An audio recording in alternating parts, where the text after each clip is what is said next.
नमस्कार, स्वागत है आप सभी का न्यूज पर। आपके साथ मैं हूं पल्लवी रविंद्र सिंह। प्रधानमंत्री नरेंद्र मोदी रविवार सुबह 11 बजे मन की बात कार्यक्रम में संबोधित करेंगे देश को।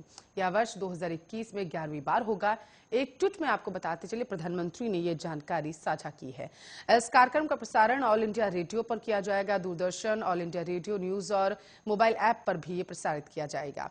प्रधानमंत्री हर माह के अंतिम रविवार को इस कार्यक्रम में संबोधन करते हैं और यह मन की बात कार्यक्रम का 44वां एपिसोड होगा। आपको बताते चले इस दौरान प्रधानमंत्री मोदी कृषि कानूनों को लेकर बात कर सकते हैं। वहीं इसके अलावा कोरोना के नए स्वरूप, ओमिक्रॉन और जलवायु परिवर्तन, वायु प्रदूषण, रोजगार आदि विषयों पर बोल सकते हैं। प्रधानमंत्री मोदी के इस कार्यक्रम के लिए आम लोग भी अपने सुझाव दे सकते हैं। पीएम मोदी ने स्वयं भी लोगों से अपने विचार और सुझाव देने की अपील की। उन्होंने एक ट्वीट में कहा है कि वे इस महीने मन की बात कार्यक्रम के लिए लोगों से संभावित विषयों पर सुझाव चाहते हैं। उनमें माईजीओवी, नमो ऐप पर सुझाव भेजने या अपने संदेश रिकॉर्ड कराने का आग्रह किया जा रहा है। प्रधानमंत्री मोदी का मासिक रेडियो कार्यक्रम मन की बात हर महीने के आखिरी रविवार को प्रसारित किया जाता है और इस कार्यक्रम को क्षेत्रीय भाषाओं में भी सुना जा सकता है।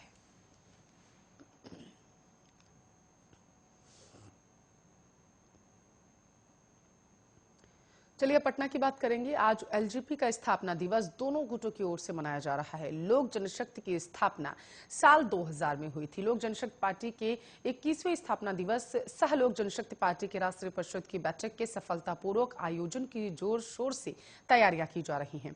लोक जनशक्ति पार्टी की ओर से इसका आयोजन 28 नवंबर 2021 यानी कि आज पटना स्थित बाबू सभागार में किया जाएगा और इस कार्यक्रम का उद्घाटन लोजपा के राष्ट्रीय अध्यक्ष चिराग पासवान करेंगे। माना जा रहा है कि चिराग पासवान आज गठबंधन को लेकर बड़ा फैसला कर सकते हैं। बताते चलें कि लोजपा द्वारा स्थापना दिवस कार्यक्रम और राष्ट्रीय परिषद की बैठक के सिलसिले में कई समितियों के गठन के साथ साथ उसके प्रभारियों नियुक्त की गई। स्थापना दिवस के अवसर पर लोजपा की आगे की रणनीति के साथ साथ आगामी चुनाव को लेकर विचार विमर्श किया जाएगा। दरअसल पिछले वर्ष कोरोना और रामविलास पासवान के निधन की वजह से स्थापना दिवस जिला और प्रखंड स्तर पर किया जा सकता है। लोक जनशक्ति पार्टी के प्रदेशाध्यक्ष राजू तिवारी के मुताबिक समारोह में बिहार प्रदेश के अलावा देश के अन्य राज्यों से पार्टी पदाधिकारी और बड़ी संख्या में कार्यकर्ता भाग लेंगे। उम्मीद जताई जा रही है कि राजधानी पटना के बापू सभागार में 10,000 से 15,000 की संख्या में कार्यकर्ता पटना पहुंचेंगे। वहीं रामविलास पासवान के भाई और केंद्रीय मंत्री पशुपति पारस द्वारा भी स्थापना दिवस मनाया जा रहा है। आपको बताते चले राष्ट्रीय लोक जनशक्ति पार्टी द्वारा पार्टी कार्यालय सहित जिला स्तर पर इस कार्यक्रम को धूमधाम से मनाने का कार्यक्रम किया जा रहा है। स्थापना दिवस के अवसर पर पार्टी के नेताओं और कार्यकर्ताओं को गरीब बच्चों के बीच पाठ्य सामग्री का वितरण करने का निर्देश भी दे दिया गया।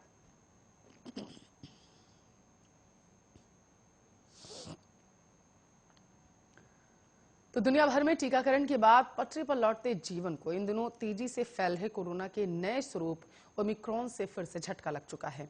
विश्व संगठन ने इसे चिंताजनक स्वरूप करार दिया है। वायरस के इस B11529 का सबसे पहले प्रसारण दक्षिण अफ्रीका में देखने को मिला था। आपको बताते चलें यह इतना संक्रामक है कि दक्षिण अफ्रीका में 2 हफ्तों में ही नए मामले 4 गुना से ज्यादा बढ़ चुके हैं।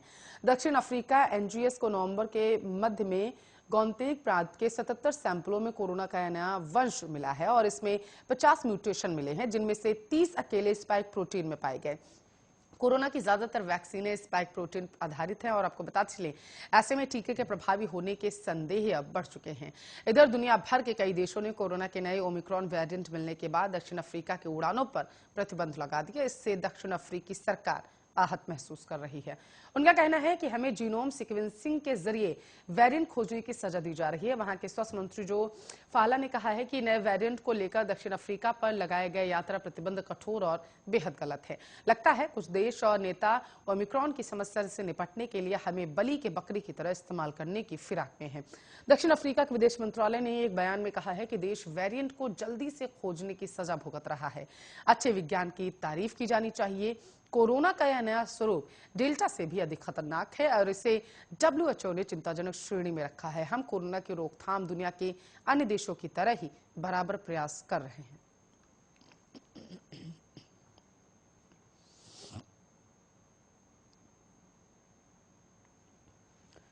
तो मध्य प्रदेश के स्वास्थ्य मंत्री प्रभुराम चौधरी ने कोरोना की तीसरी लहर को लेकर बड़ा बयान दिया। उन्होंने कहा है कि राज्य में तीसरी लहर न आए, इसके लिए मैं हर दिन सुबह उठकर भगवान से प्रार्थना करता हूं। इस दौरान उन्होंने कहा है कि मैं चाहता हूं कि प्रदेश के सभी लोग स्वस्थ और सुरक्षित रहें और इसके लिए मैं हर दिन भगवान से विनती करता रहता हूं। राजगढ़ के जिला अस्पताल में एक कार्यक्रम के दौरान मंत्री ने ये बातें कही हैं और प्रदेश में अब कोई संक्रमित ना हो और ना ही कोई लहर आए, इसके लिए मैं हर दिन याचना करता हूं, ऐसा मंत्री का कहना है। दरअसल राजगढ़ जिला अस्पताल में स्वास्थ्य मंत्री सिटी स्कैन मशीन का शुभारंभ करने पहुंचे थे और इस शुभारंभ को लेकर एक कार्यक्रम का आयोजन किया जा रहा था। कार्यक्रम के दौरान जब मंच से उन्होंने ये बातें कही तो वहां मौजूद लोग एकदम से हक्के बक्के रह गए। स्वास्थ्य मंत्री ने कार्यक्रम के मंच से कहा कि आप लोगों को पता ही होगा कि अफ्रीका में कोरोना का नया वेरिएंट आ रहा है और उन्होंने कहा है कि कई साथी मुझसे पूछ रहे हैं कि हम लोग तो पूरा प्रयास कर रहे हैं। अभी मध्य प्रदेश में कोरोना पूरी तरीके से कंट्रोल की स्थिति में है, लेकिन फिर भी हमने कई जगह पर कोविड अस्पताल बनवाए। भोपाल, बुधनी, मंडीदीप, मंडला, बीना में अनेक जगह अस्पताल बने। उन्होंने कहा है कि अब ईश्वर से प्रार्थना है कि मध्य प्रदेश में कोई संक्रमित ना हो और कोई लहर ना आए।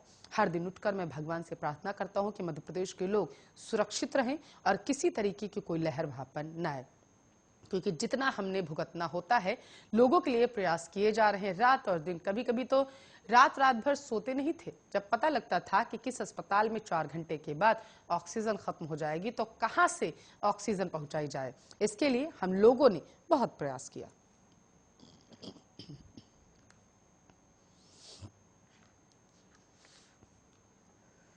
चलिए अब यूपी इलेक्शन की बात करेंगे। आपको बताते चलिए कांग्रेस की राष्ट्रीय महासचिव और उत्तर प्रदेश की प्रभारी प्रियंका गांधी वाड्रा ने शनिवार को लड़की हूं, लड़ सकती हूं के नारे के उद्घोष के साथ कहा, भाजपा की नई खरीद नीति किसानों की दुर्दशा, पानी की समस्या, बेरोजगारी, महंगाई के चलते बुंदेलखंड का बुरा हाल हुआ। प्रियंका ने दावा किया है कि हम भाजपा की लूट वाली नीति को खत्म करेंगे। कांग्रेस की राष्ट्रीय महासचिव प्रियंका गांधी ने छत्रसाल स्टेडियम में प्रतिज्ञा रैली में वादा किया, उत्तर प्रदेश में यदि कांग्रेस की सरकार बनती है तो किसानों का पूरा कर्ज माफ कर दिया जाएगा और महिलाओं को साल में 3 घरेलू गैस सिलेंडर मुफ्त दिए जाएंगे।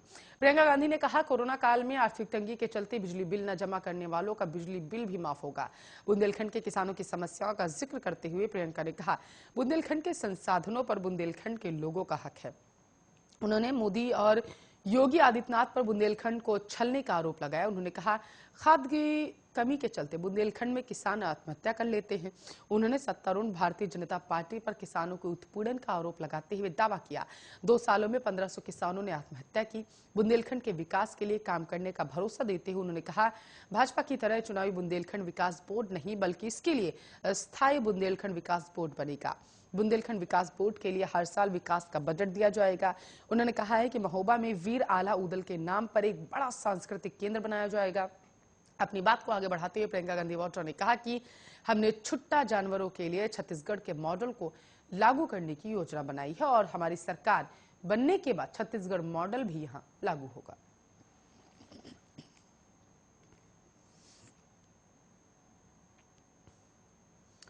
आरएसएस प्रमुख मोहन भागवत ने कहा है कि हिंदू के बिना भारत नहीं और भारत के बिना हिंदू नहीं। उन्होंने ग्वालियर में एक कार्यक्रम के दौरान कहा कि भारत टूटा, पाकिस्तान हुआ, क्योंकि हम इस भाव को भूल गए कि हम हिंदू हैं। वहां के मुसलमान भी भूल गए। खुद को हिंदू मानने वालों की पहले ताकत कम हुई, फिर संख्या कम हुई, इसलिए पाकिस्तान भारत नहीं रहा। मोहन भागवत ने कहा है कि हिंदू और भारत अलग नहीं हो सकते। भारत को भारत रहना है तो भारत को हिंदू रहना ही पड़ेगा। हिंदू को हिंदू रहना है तो भारत को अखंड बनना ही पड़ेगा। उन्होंने कहा है कि हिंदुस्तान है और ये परंपरा से हिंदू लोग रहते आए हैं। जिस जिस बात को हिंदू कहते हैं उन सारी बातों का विकास इस भूमि में हुआ है। भारत की सारी बातें भारत की भूमि से जुड़ी हुई हैं, संयोग से नहीं। उन्होंने कहा कि हिंदू धर्म 4 मूल्यों पर आधारित जीवन है। भारत से हिंदू को अलग करके इतिहास हो ही नहीं सकता। उन्होंने कहा कि हिंदू की संख्या कम हो गई, ताकत कम हो गई, नाम के हिंदू रहे तो आखिर क्या फायदा। सर्कस में हाथी फुटबॉल खेलता है लेकिन गोल्ड मेडल नहीं जीत सकता। शेर सर्कस में राजा नहीं होता, जंगल में होता है।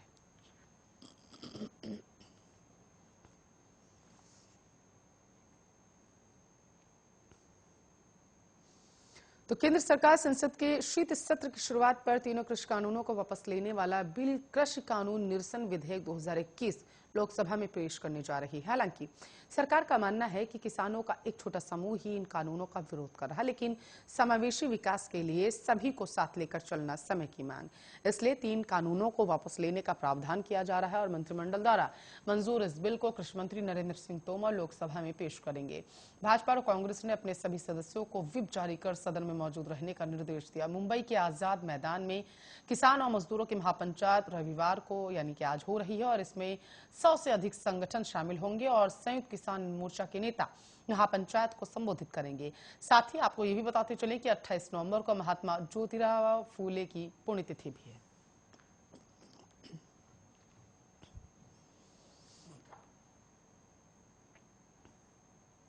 तो गढ़चिरौली में मारे गए अपने साथियों की याद में नक्सलियों द्वारा किए गए बंद का असर कल पूरे बस्तर में देखने को मिला।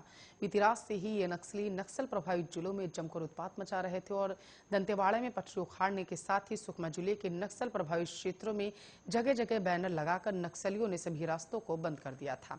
वहीं नारायणपुर के फरस गांव में भी नक्सलियों ने बीती रात एक बड़ी वारदात को अंजाम दिया। बताते चले कि यहां सड़क निर्माण के विरोध में नक्सलियों ने सरपंच पति की बेरहमी से हत्या कर दी। इसके साथ ही सड़क निर्माण कार्य में लगे एक जेसीबी मशीन को भी आग के हवाले कर दिया गया। मामला पूरा नारायणपुर जिले के फरसगांव थाना क्षेत्र का बताया जा रहा है, जहां देर रात करीब 30 से 40 हथियारबंद नक्सली फरसगांव थाना क्षेत्र के करमरी गांव पहुंचे और यहां सरपंच पति बीजू सलाम की हत्या कर दी। वहीं सड़क निर्माण कार्य बंद करने की धमकी देते हुए एक जेसीबी मशीन को भी नक्सलियों ने आग के हवाले कर दिया। नक्सलियों ने सरपंच पति बीजू सलाम के वाहन में भी पर्चा चिपकाकर सभी निर्माण कार्य बंद करने की चेतावनी दी। साथ ही पुलिस और प्रशासन का साथ देने वालों को बीजू सलाम की तरह ही मौत के घाट उतारने की चेतावनी दी। इस घटना के बाद से पूरे गांव में दहशत का माहौल।